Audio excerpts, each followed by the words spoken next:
Good afternoon, everybody, and welcome to today's Caseware webinar.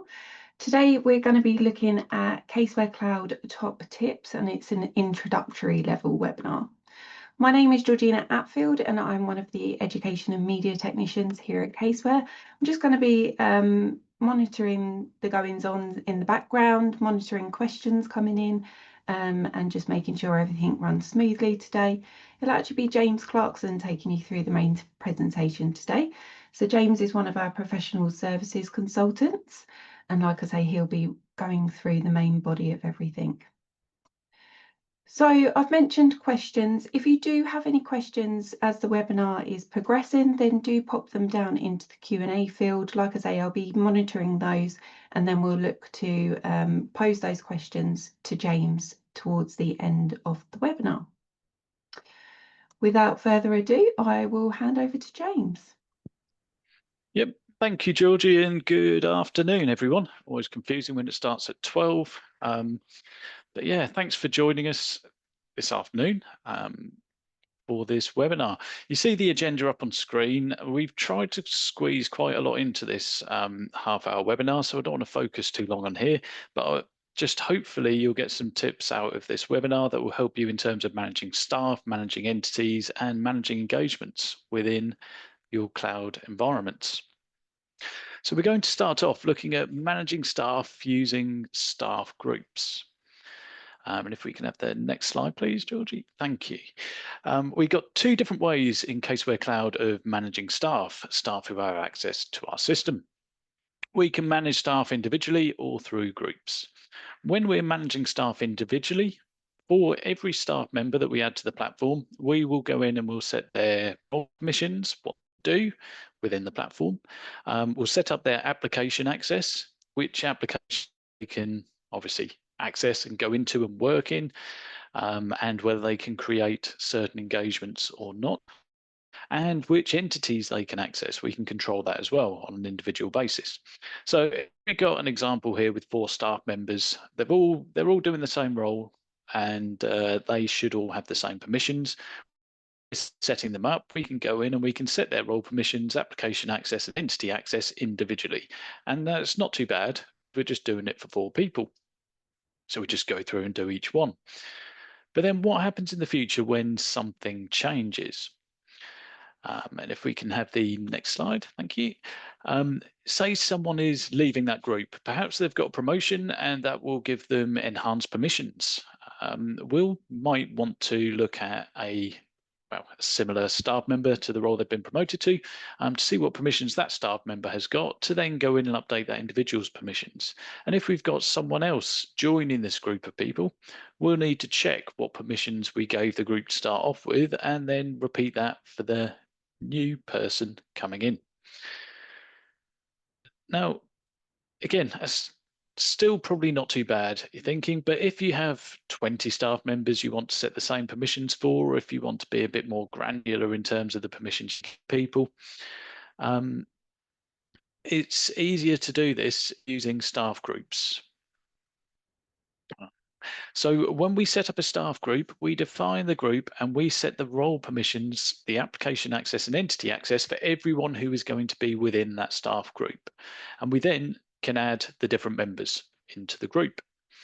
That means it's very easy to actually add people into the group, and it's just as easy to take people out of the group when things change.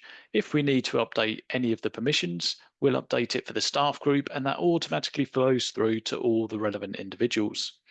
And again, when something changes, it's going to be quite an easy process of removing someone from a group, adding them to a different group. Or if someone else is coming in, we just add them to the group and we don't need to check all the permissions and everything. So I'm going to bring up my screen sharing and we'll have a look at how we can do that within Caseware Cloud. So it should be that screen. Okay, and I've got myself sat in front of it, which I did not mean to do. So how can I do that? Let me come on to sharing again and remove myself. Okay, there we go. Sorry, we're messing around with settings before starting and I forgot to change that one. So I'm logged into my Caseware Cloud here, and I've got 4 staff members that are all seniors. This screen you'll only have access to if you have the staff admin role or the overall admin role within the cloud environment. If I come to my 3 lines menu button, it's the staff option. That's the screen we're looking at here. And so I've got these 4 staff members that I've added to the system, and I need to set their permissions. They can do what they need to do their work. We can do that individually, which would be selecting the staff member. Chances are you'd be doing this when you're adding them anyway, but I can edit them. And in here, we get a couple of different screens that we'll be focusing on, a system-wide roles, where we set up what this staff member is able to do, what the permissions are. And behind all of these roles, within the settings area, you can see what goes into each of these. So we could select these for this staff member, and then the applications, and we could go down and select which applications we want them to access. But instead, I want to assign them to all these 4 people. So I'm going to do that using a staff group. And we can access our groups from the 3 lines menu button. Down towards the bottom, you'll have a group section. Now, we use this environment for training purposes, so we have already got some groups set up. And indeed, I've already got a managers group set up. If I select the group I've got set up, I can see the roles that are assigned to the group. I can see what people are in the group and what applications they can access. But we want to create a new one for those 4 seniors. So I'll use the new button up at the top of the screen to come down to create a new staff group. I'll give it a name, call it my seniors. We can add a description, and then we can choose the system-wide roles. So what is this group of people going to be able to do within the system? And so I can say I want my seniors to have the editor role so they can update engagements and should be able to create entities and contacts. I don't want to give them entities admin because I don't want them to delete things, but I've got a custom role I'd created here that I'll allocate to them. Then I'll come to the applications. What applications do I want them to access? And these, for me, are all set on no access apart from 1 or 2 that are grayed out. Now, the reason these are grayed out is because when you first add staff members into Caseware Cloud, all the staff members go into an all staff group. So before coming in to set this application access, we need to edit the all staff group first to remove the access to the applications for all staff. Otherwise, everyone will access every application. And I'll show you that in the all staff group in a moment. But in here, I can come down, I can say I want them to access that type of engagement. Do I want them to be able to create the engagements or not? That's an extra option you can pick. And we can do that for all the relevant engagement types. And I'm not going to go through all of them because there's too long a list. But I'll just come in and save that. And that will save that group. And I'll ignore that message there. So on the right, we can see the system-wide roles. We haven't added any people into it yet for the pure reason I find it easier to do that on the staff screen itself. But the all staff group at the top, I said you'd need to make some changes here first. If I click on it and select edit, every staff member you add goes into this group. And here you can set system-wide roles. If you want everyone to have the same role, you can set it here. But the key thing is applications. If the applications are turned on full access in here, everyone will be able to access those applications. And then when you're creating a group, you won't be able to change the access rights for that particular application. And that's particularly relevant where you might have 5 licenses for a particular application, but you've got 8 staff members on cloud and you want to be able to pick and choose which staff members are using that application. We set it to no access here, create a group that then gives access to the application and add the staff members into that group. So I don't want to scroll all the way down again, so I'll just come out of that. So I've created my seniors group. Now I'll go back to my staff screen because I already have my staff members filtered on here, so I'm not seeing everyone. And if I want to add these staff members to a group, well, I've got 2 choices. I can go through individually, edit this, and on the edit screen, there's a groups option.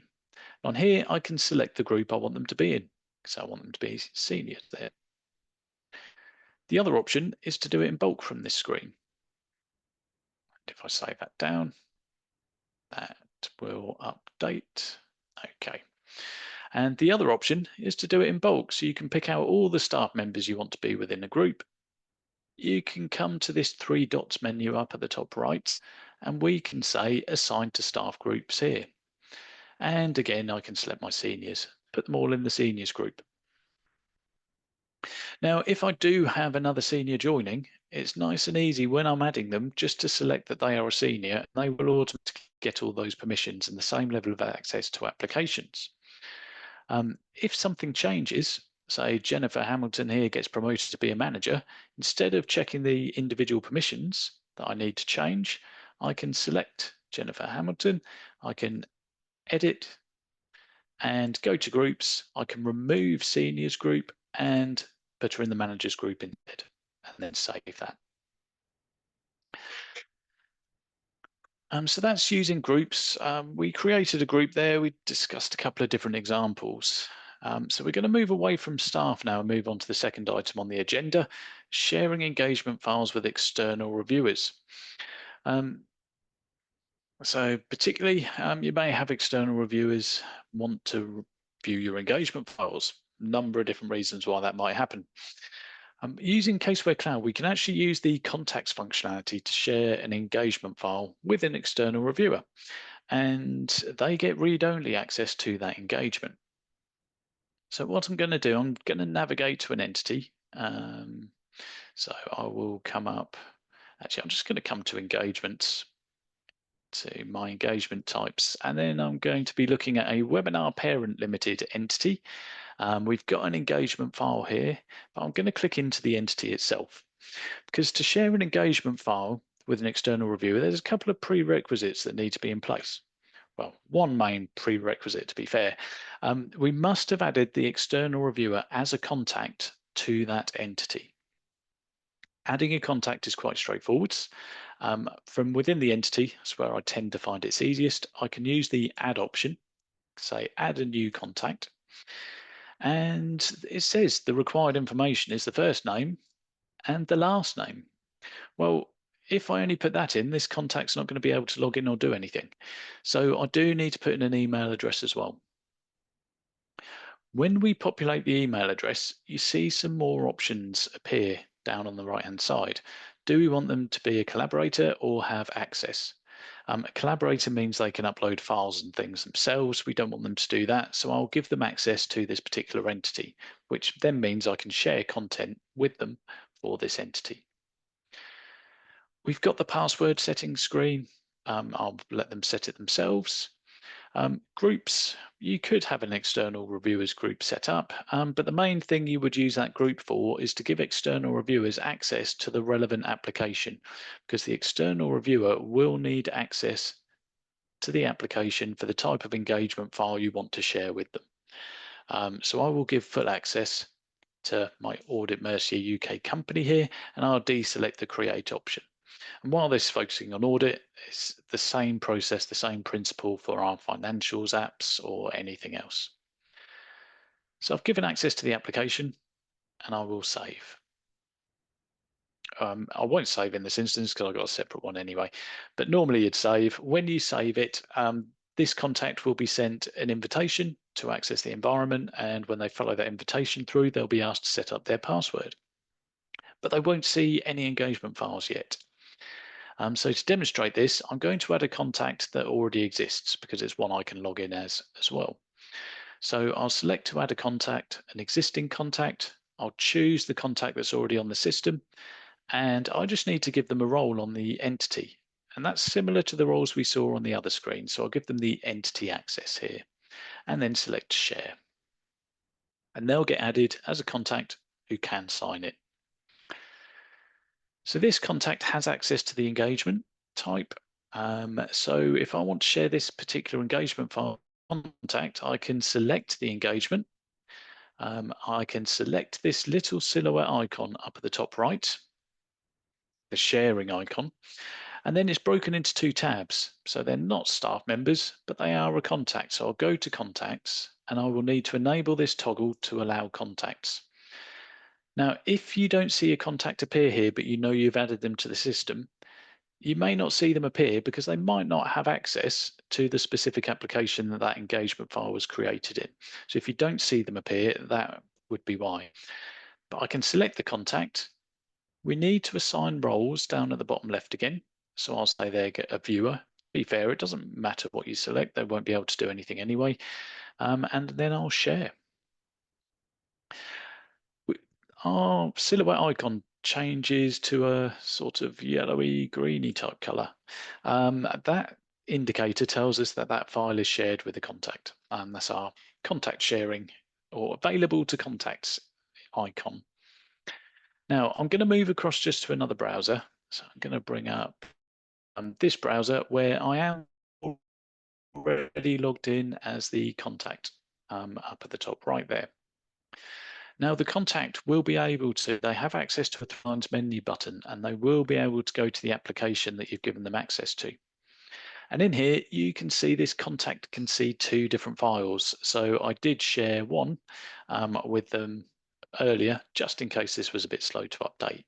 But the contact can click into one of the engagement files, the file will load up, and then the contact has a read-only view of the file. There are certain things they won't be able to see. They won't be able to see issues that have been raised unless they have been raised with a contact comment issue type. So there's no issues there they can see. They can't see the recycle bin either, and they wouldn't be able to turn on hidden items to see what's in the background.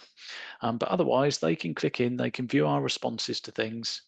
They can raise an issue just as a contact comment type, but they can't do anything else within the engagement.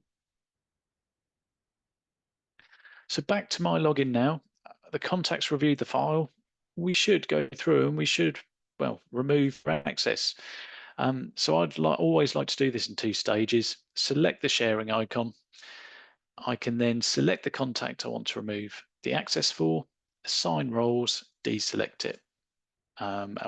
If I press share, we should see that disappear. I've still got allow contacts on, but if I turn that off as well, the icon disappears there. I'd also probably remove them as a contact from this particular client. I can do that, select the contact. On the left, I can see their assigned entities. I can view all the assigned entities. I can select the entity and clear their role.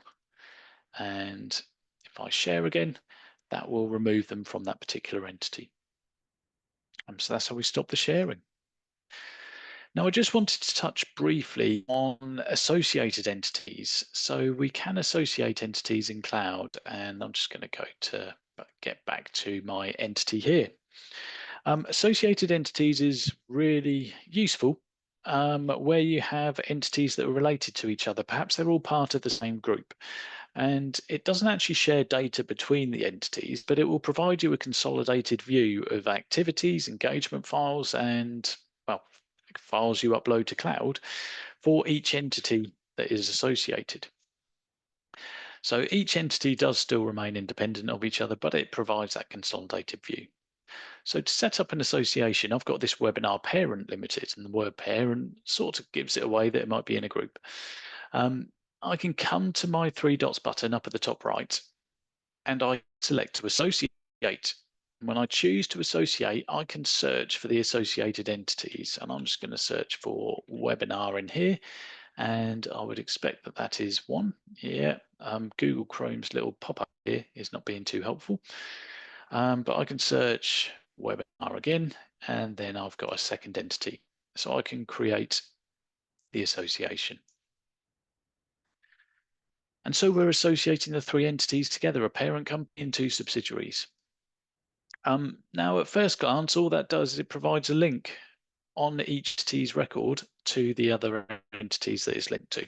So if I follow that link through, it takes me to the subsidiary and I get a corresponding link back to my parent. But what it also does is where you have the company selector at the top, it also adds this little symbol to show you that there's associated entities. And if I select that, it will now update and it will show me content relating to all entities in the association. So any files, any discussions, anything like that to do with any of these entities are all going to be shown on this screen. Now, why that's useful is because you can see now I can see all the different engagement files for all entities in the group on this one screen. And if you're working on group engagements, financials or audits, you're probably going to be going into various different files at various points throughout the day, all associated to the same group. So this gives us the easy way of getting into each of those different files. Okay, I'm now going to talk about tags. We're going to look at tags and views and how we can incorporate them into dashboards, but it all starts off with tags first. And we're going to look at this from a sort of entity and an engagement level view. What are tags? Tags are effectively keywords that we can assign to particular or certain items in cloud, which give us the ability to very easily filter the data that we're holding, making it easier for us to report on particular things or see certain engagement files and all this sort of thing. Tags can be applied to entities. They can be applied to any engagement files. They can be applied to staff. They can be applied to contacts, and they can be applied to any files that we upload into cloud. And why use tags? Tags are nice to use. If I come to my audit UK company engagements, and I just come down to all entities, you'll see a number of different engagement files on here. But I can tag these engagement files, perhaps by files that I'm working on or I'm responsible for. And in the search bar at the top, we get this little filter icon, and I can filter by tags that I've created. So we must predefine these tags. They must be set up within the settings menu, which I'll show you how to do, but we can then apply them to engagement files, entities, and all sorts of different things. To filter, we just select one, and now it shows my engagement file, and you can see I've got different files on here. We can have multiple tags applied to a single item as well, and we'll have a look at how we go through and apply tags in a moment. But it's the filtering power of tags and the ease at which we can filter very quickly to see whatever information we want to see that makes them really powerful. So we could use tags to indicate client partner, client manager, that sort of thing, who's responsible for that engagement file, to represent the office, who's looking after that particular client, to represent the client's location, to represent the size of company. And we can add multiple of these tags to a single item. So how do we set them up? Well, they must be set up in the settings menu. So only people with settings admin role or the overall admin role are able to create tags. And we'll come into settings here.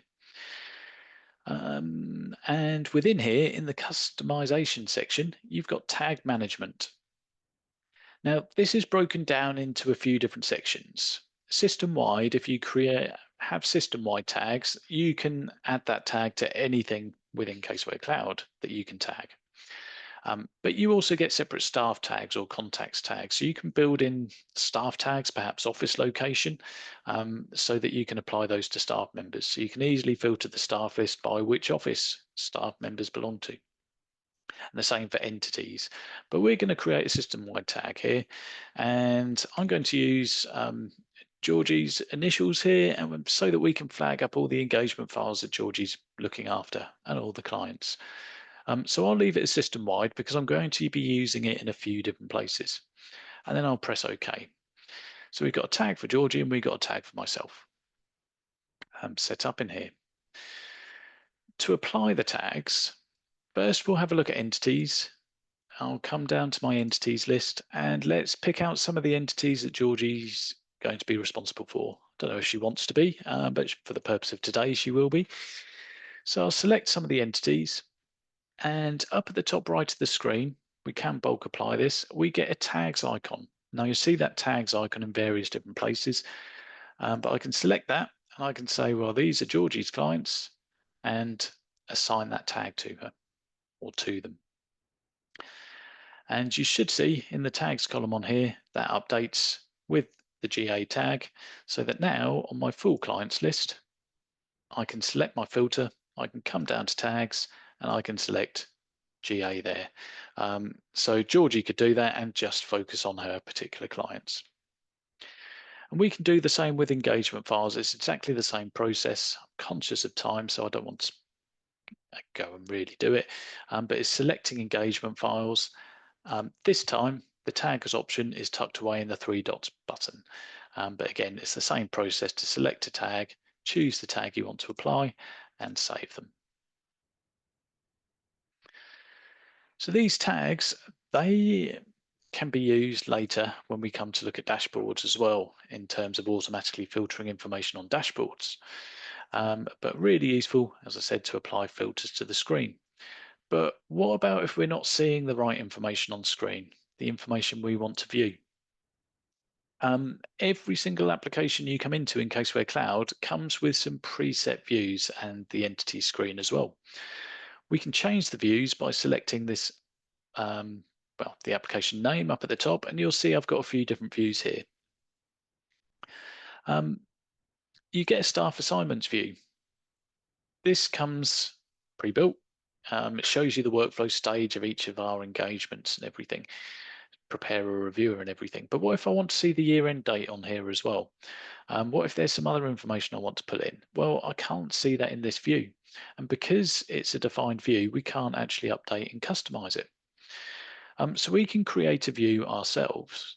And I'm actually going to do this for the charity application instead, I think, because yeah, I haven't got one in here already. So if you come to manage, having selected that top bar, we can manage views. And that takes you to the right part of the settings screen. So because it's in the settings screen, settings admin or overall administrator needs to create the views. I'll see a list of the applications and I can expand them to see the views that exist already. I can see the columns that are within the view, and I haven't got one here that I want to use. So I can come up to the new option at the top and I can select to create a new UK charity view. I need to give it a name, so I'll call this engagements, I don't know, status perhaps. And then I choose who can access this view, staff members or contacts, or if I deselect both, just myself. We have a columns section and we need to build in the columns that we want to see. And you do that using the add columns option up at the top right.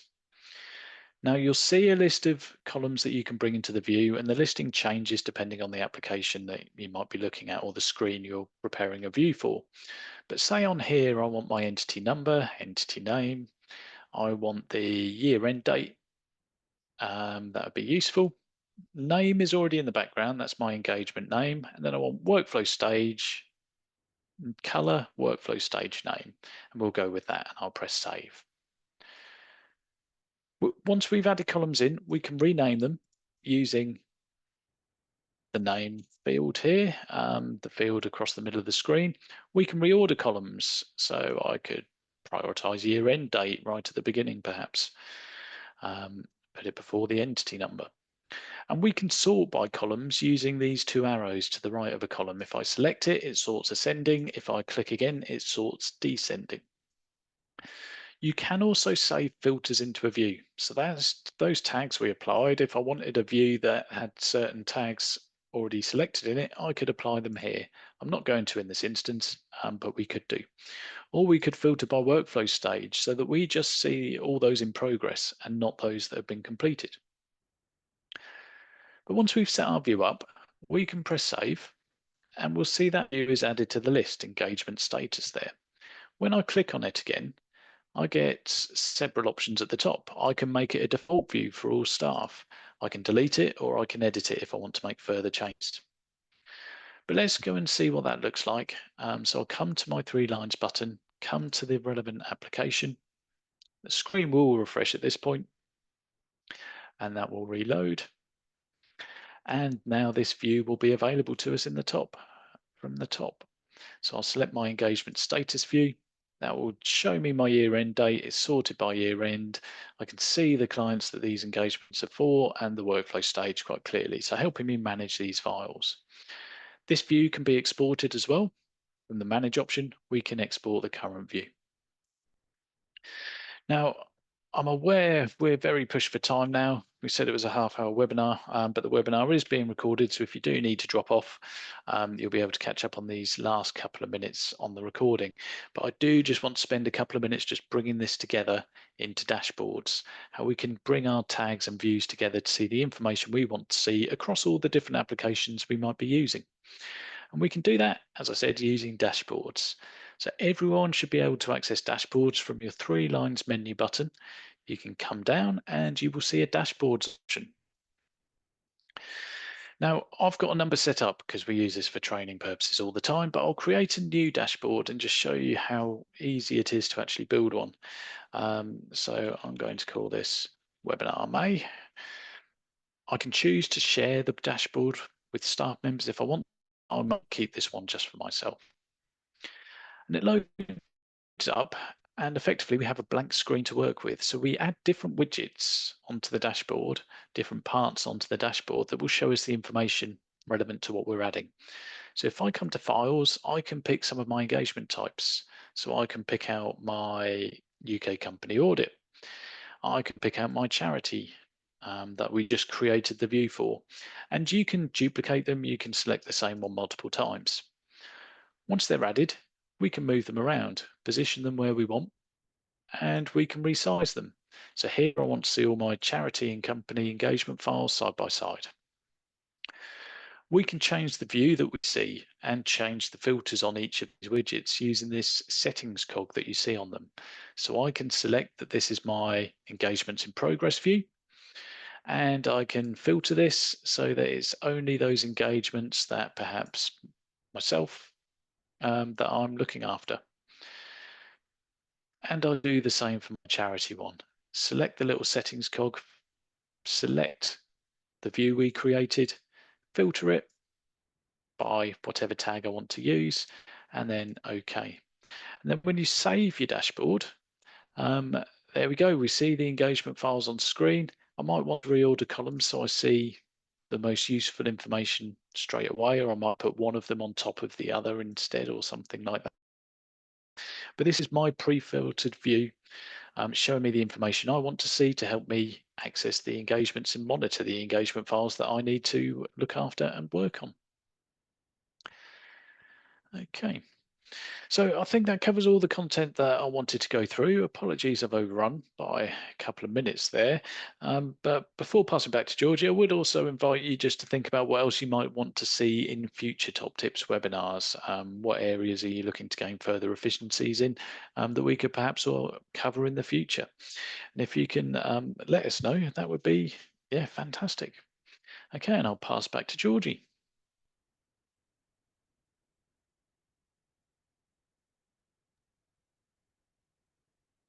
Perfect.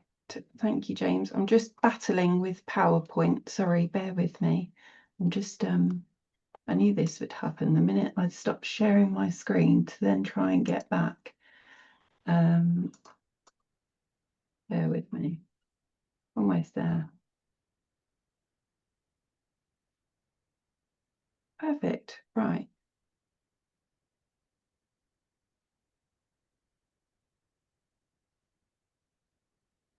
Here we go.